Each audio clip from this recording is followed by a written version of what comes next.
All right, welcome in. It is episode 92 here of the Three Guys Talking Ball podcast, and we bring on a recurring guest. He has actually taken the lead of most guest appearances here on the podcast.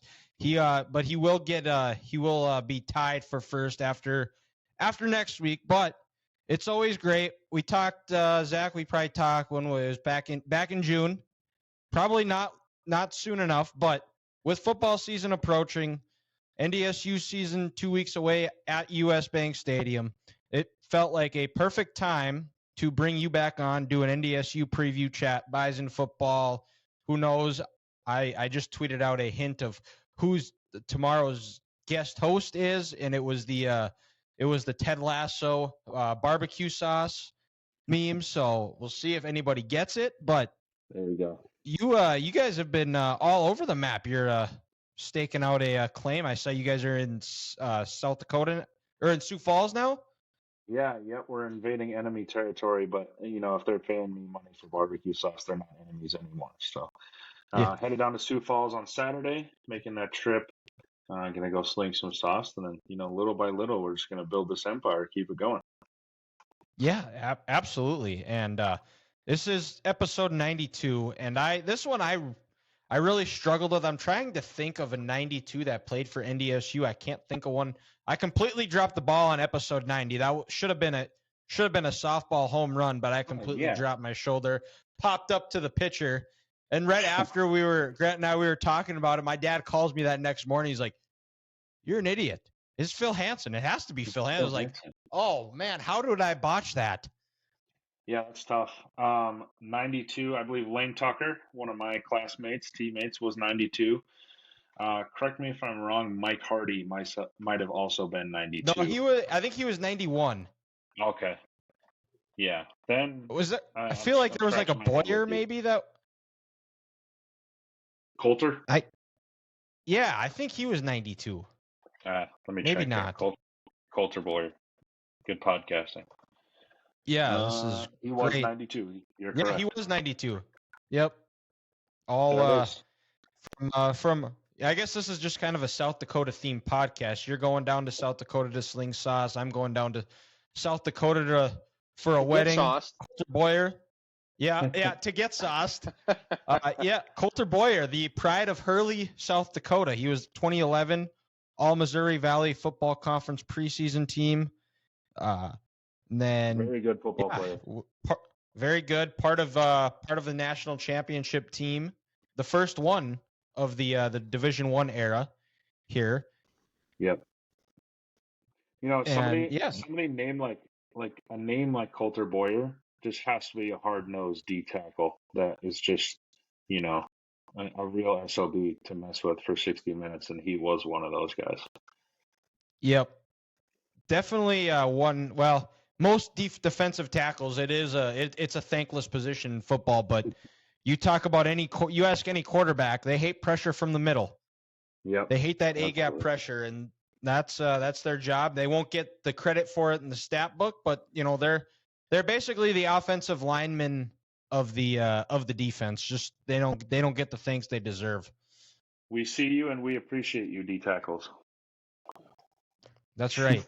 And Grant got beat by a lot of them when he was a lineman at Mankato West. So, well, good thing I didn't play inside, so no tackles beat me. You at least got beat by athletes out there. That is correct. Yep. Yeah, they put me on. The funny part about that, Zach, is there's like one video we could find of Grant's football career, and it's him his senior year, his last game he ever played in the Metrodome, just getting absolutely roasted and forcing the quarterback to throw an interception. So he hasn't heard the end of it since I found it. See, that's tough. It's a man in the arena situation, Grant. How do you feel? It was one of them where we're down by 18, and the whole game I was holding my own. And the one time I bit on him going outside, turned my inside shoulder, and he just whoop across my face and got to the quarterback. So the worst feeling. The one ever. time you lack on your fundamentals, and he beats you inside. Yep. Can't beat it. And now Dylan has a video of it. So Yep. The whole world, Unfortunate. actually. tough scene. Yeah, was it what Channel 5 put that clip out there of that state semifinal game, Dylan? Yeah, it's Something like that. it might have been. I can't remember. It's on YouTube. It is on YouTube, so It was the that's rather unfortunate. his career actually was ended by a at the time a future Bison and a future Bison's brother. His career was ended by Kerry Woods, and then the quarterback was James Hendrick's older brother. Sure.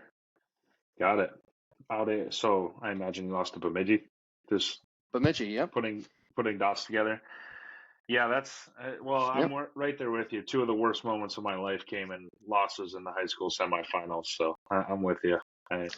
Those are also somewhere to find, and still haven't gotten over those. Need to close the yearbook. That's yeah. Some of those stay with you forever. And high school is underway. The top divisions in the state kick off this weekend. The 9-man and 1A are in week 2 already. At Trinity, we had our first game on Friday. We won 30-10. We got Minot Ryan on Friday, and going up against the future Bison in Okeson, whose first name is escaping me. But let's see. I a little bit disappointed I don't get to go to that game. But when one of your best friends is getting married, that takes a little bit higher priority. So I'll be at the rehearsal dinner screaming at my phone. Coy Okeson. Yes, Coy, that's right. And he big boy. He is a stud. He's glad I only have one more year of cheering against him before now I guess we can consider him family. So since he is going to be a Bison. So but let's talk about the 2023 Bison. Oh my. The season they kick off at US Bank Stadium, like I said, against Eastern Washington. Coming off their first time ever losing in Frisco against a really good and team that's the favorite. The Bison, I guess, are in a little bit of unfamiliar territory being the underdog, but I think that's also something good for the Bison. I got to see Matt Entz at an alumni event in Dickinson probably about a month ago, and he said that camp was going along. He's very encouraged, but they got to put it together. There's definitely some question marks. The secondary is a question mark. NDSU, they just announced that their Hunter Zenzen, a transfer from Iowa State, who is coming in, is going to be out this year, which doesn't help when you lose a guy on the D line, a position that I think is still fairly thin and a lot of question marks. The offensive line is going to be good. You return a quarterback in Cam Miller, who I think is not as appreciated as he should be. I think, Zach, you and I both have had some Twitter arguments on that one with people. And then the receiver room, I think is going to be a very good, a positive this year. I think that was a big question mark. I think Zach Mathis has, after that Indiana State game, I think something clicked with him where he's kind of taken control of that receiver room and established himself as the number one guy. Eli Green had a really strong end of the season, along with Raja Nelson, Braylon Henderson as well in that room. Raja Nelson is going to be taking some snaps at running back, which something that you're not going to see, you're not used to seeing, is the running back room is not as deep right now, and that could change. We don't know until they start playing games, but right now on paper, it looks like it's a little bit thin. Tamarick Williams. After that, there's some question marks. TK Marshall is showing he can do some things, but he hasn't had the carries to do it. We'll see if he's able to. Having to replace Hunter Lipke. Kobe Johnson would be a nice back to have, but he's at Colorado State, and kind of just the nature of the transfer portal. But Zach, how are you feeling about the Bison team this year? It's when I look back to last year, it's kind of a context and rephrasing thing of, we use the phrase question marks. I look at these question marks this year with a lot of excitement. Guys that were really young when I was there or hadn't come in yet are going to be guys who are contributing every Saturday, week in and week out. Especially the receiver room. Zach Mathis was a young cat when I came in. I think he's 2 years younger than me. And, up until the end of last year and now this year, he wasn't that number one guy. There were horses above him. And now I think, like you said, he realized, like, not only do I have to, I'm capable of doing it. 6'7", 203, that's a pretty big target and kind of a safety blanket situation for a guy like Cam. And then you look at, like you said, the depth. Raja Nelson, this might be kind of an extreme example, or I'm going to put him in that Debo Samuel category of like guy that is going to catch it out of the slot, could be a home run hitter, or he's going to come across on a jet sweep, and possibly a guy that could bang it just outside of the tackles too. I think he's going to be a really exciting guy to watch on the offense. And then Braylon, I think he's borderline in that Darius Shepard position of like, if it's 3rd and 6, you can go to Braylon and it's as sure as hands as you're going to find. I'm super excited for Bray. He's worked his tail off his entire career.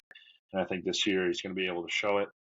I don't know how you guys feel, but just historically, it's always been a stable of backs, kind of splitting reps. You think of like, I believe Papachal and DJ McNorton split carries at some point. You look at Sam Ujiri and Crockett, but then John Crockett was so special his last year that it was kind of like, all right, buddy, here's 150 carries. Let's see what you do with them. And then he's obviously one of the most special running backs to ever play in the program. I think we're going to see something like that with Tamarick. He is a workhorse, and if he stays healthy, man, I think he can carry the ball that many times and really put the machines on his back. Excited for Cam. I think he has a chip on his shoulder, especially after the SDSU game down in Frisco. A lot of people don't want Cam to play this year, and I think he knows that. And I know Cam is wired in a way to prove them wrong, which I'm super excited about. When I look at my position room, you start talking about the Rams. That's kind of where my expertise is. It's super exciting, that front five, and it's just going to be what arrangement are they in? Who's playing where? What's the best order for these guys to be playing in?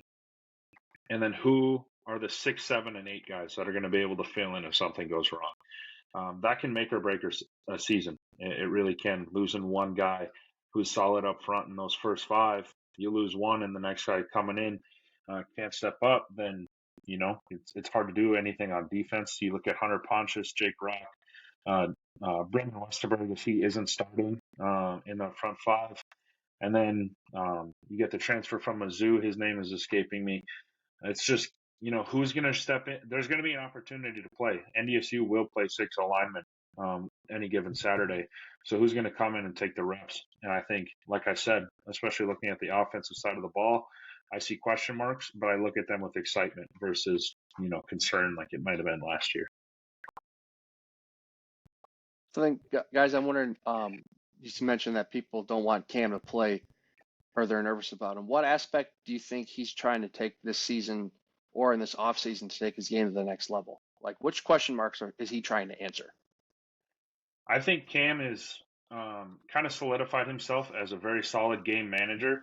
But I think we got spoiled for a while with pure arm talent when it comes to quarterback. It's not very often first-round draft picks. And even you look at Stick, who was, I believe, a 5th-round draft pick to my Los Angeles Chargers. You're seeing like a very good football player who isn't an extraterrestrial guy that was made from the gods. Cam is a very good football player, and I think what we're going to see is that progression of his actual talent in the passing game, which I'm very excited about. He's shown he can run it. He's shown he can make the right decision. He's a good leader. Okay, Cam, let's sling this thing around the rock.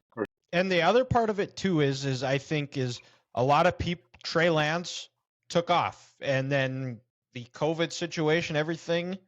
You go get your money. You're the number 3 pick in the draft. No one's going to blame him for going, but nobody expected him to be gone after, I guess you could say, a year of him playing, but his 3rd year, his redshirt sophomore year, but which he didn't get to play because of COVID. He got the 1 game, and he, Cam, I think a lot of people, when they saw him on signing day, they looked at him and figured he was just going to be kind of a filler, one of that Cole Davis types that was going to be just getting that quarterback ready. He could come in a pinch, and then Zeb Nodlin was not what they thought he was going to be. Cam came in and stepped up and played in was the starter in the playoffs. And, I think everybody kind of looked at him as a stopgap for Cole Payton. And last year I compared it similarly to the J.J. McCarthy, Cade McNamara situation at Michigan, where Cade went out, was never expected to be the guy, ends up getting thrown into the fire, goes and beats Ohio State for the first time, gets him to the playoff, wins a Big Ten title. Cam Miller, Quincy Patterson was supposed to be the guy, and he didn't work out. Cam comes in, relieves him, leads him back to a win, wins a national title, and this is going to be Cole Payton's team, and it just never. And then the few times Cole got in, we still have yet to see him really throw the ball. He's an excellent runner. I'm curious to see though, Zach, what they have in the plans for Cole this year, because I don't think they can just. I think they have to try and utilize his arm if they trust him enough. Yeah, honestly, I look at it just from a fan perspective, and I don't know Cole at all. I've only heard the best things when it comes to people describing his character, and I think he's a guy that if he says he's going to stick it out, he will stick out.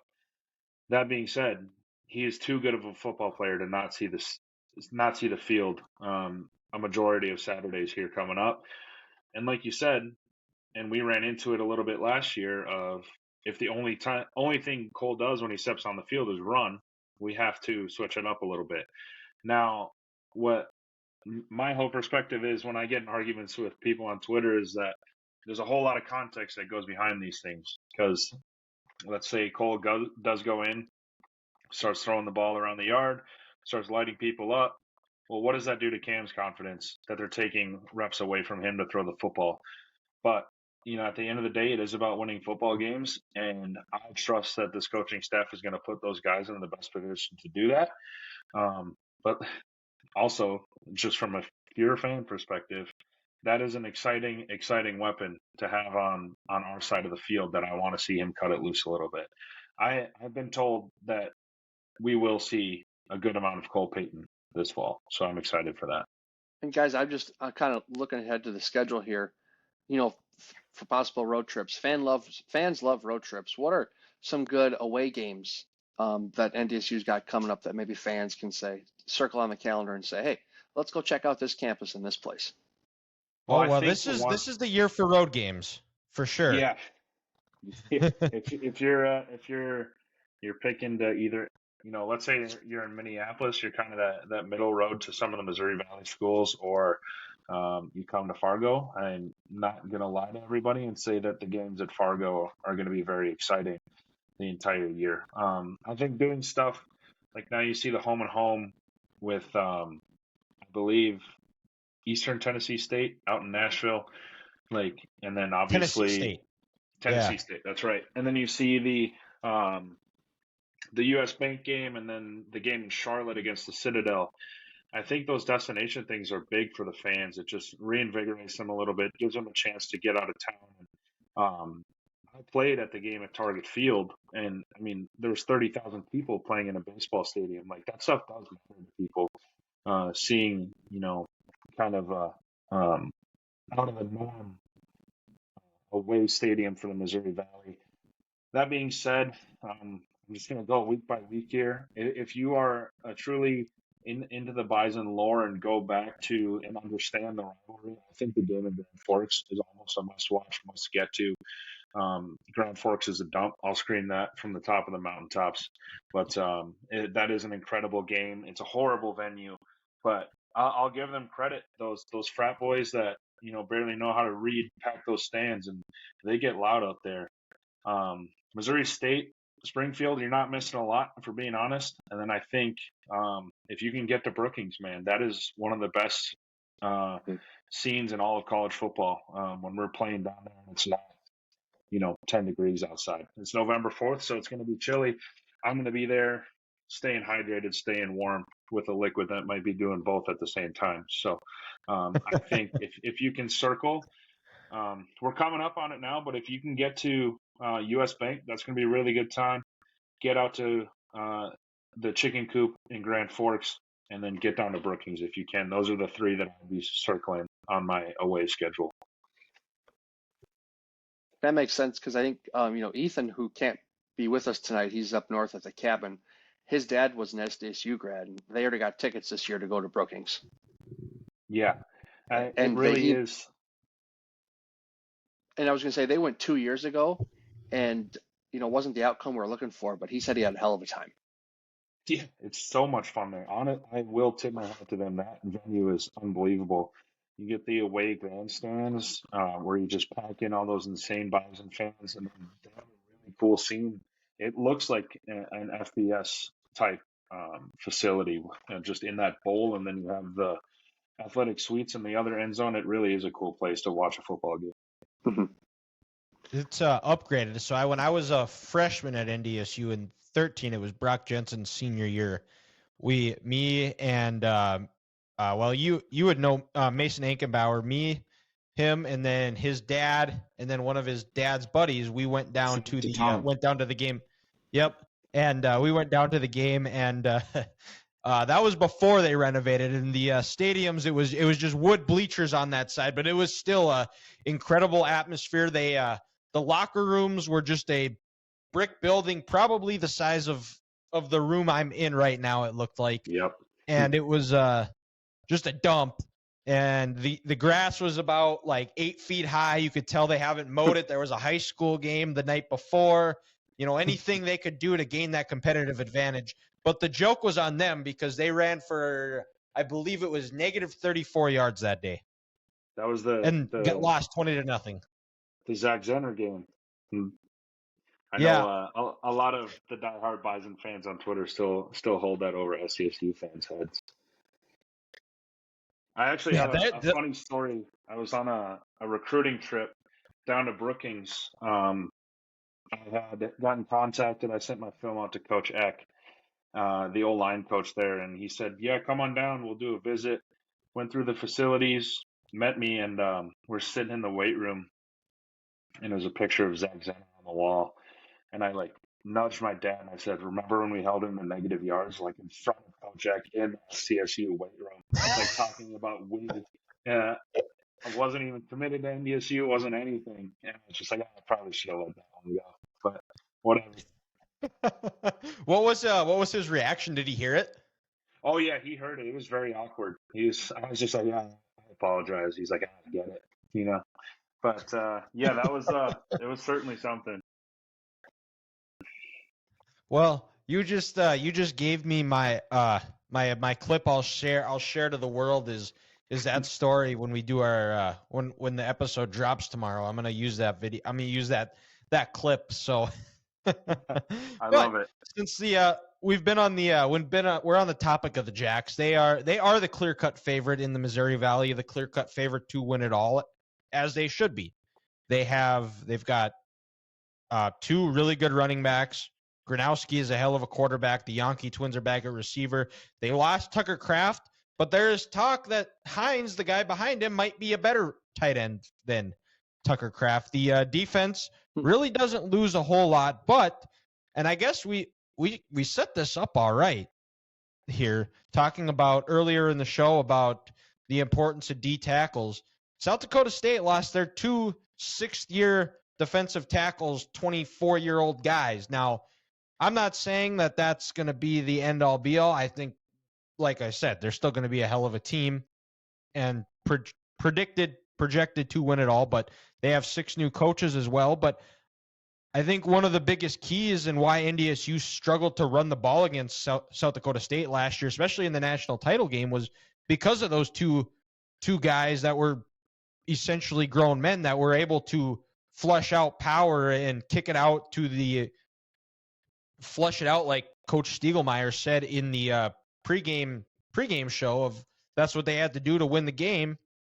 But those guys are gone. That's a question mark, and that's something that I think that a new head coach, 6 6 new assistant coaches, and how does South Dakota State handle success? Because Zach, you and I have talked about this. Because I wouldn't be shocked if South Dakota State seems like a team that would be a 1-year team, and then after that they would just kind of really soak that in and really relish that as much and see them drop off.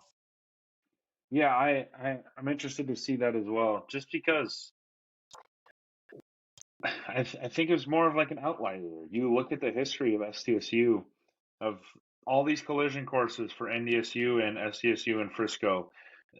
Turner Christian goes and throws 9 picks against JMU, or they just always find a way to fumble their way out of a game they're favored in, and end up not being there. So why should we believe that they're going to be this perennial powerhouse to go on a run here? Now, I think there's certainly the capability, but a lot of those question marks that you mentioned, I wonder if it was just the perfect storm for those guys to go out and say, hey, old ball coach, we're going on 30 years. Don't know how many we have left with him. Let's go win one for him. And then I'm not an excuse guy, but it was not a good year when it comes to injuries last year for the Bison. It might have just been a perfect storm thing, but I mean, I think if we're playing them every year in Frisco for the next 5 years, that reinvigorates a rivalry that's up there with some of the best in all of college football. Well, and because they're guys, if I'm not mistaken, new head coach was he on staff last year? Was he the defensive coordinator? Or Yep. Okay. So their offensive coordinator was the quarterback when we were in college, Grant. Okay. Gosh, you're dating us there, Dylan, making us seem like we're really old guys here. Damn. But so six new assistant coaches, which doesn't even make him that old. He's got to be 30, I think. Well, I'll be 30 in February, so he's right up there, the same age as me. But so 6 new assistant coaches. Did they all just decide to retire with the old ball coach too? They said, "Hey, we got ours," or did they just maybe think, "Hey, it's time for a change"? Yeah, I think a lot of those guys got poached, if I remember correctly, moved on to bigger programs in smaller positions. But 6 is a lot of turnover. I think if it's the right fit, though, like I had 3 O-line coaches throughout my career at NDSU. You adapt pretty quickly, and I don't think it really has that much of an effect.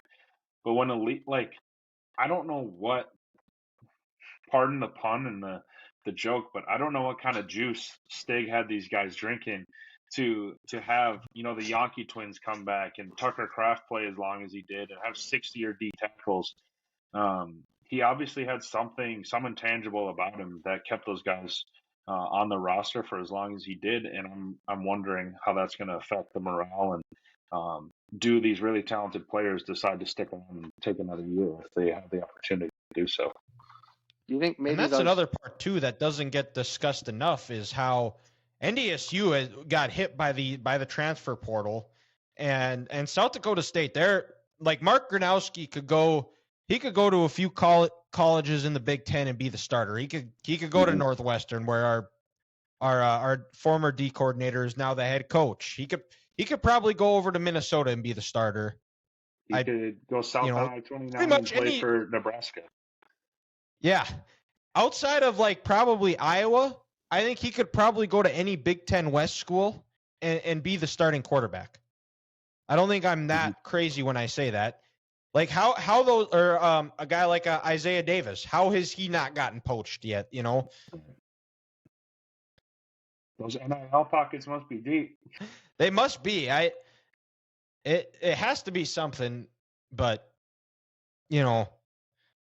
because I mean, and there it's going on. I don't think there's no doubt. I mean, NDSU coaches have said that they've had guys or teams have tried to poach players. I know there was a rumor last year that Notre Dame was trying to poach Christian Watson to go play for the Fighting Irish.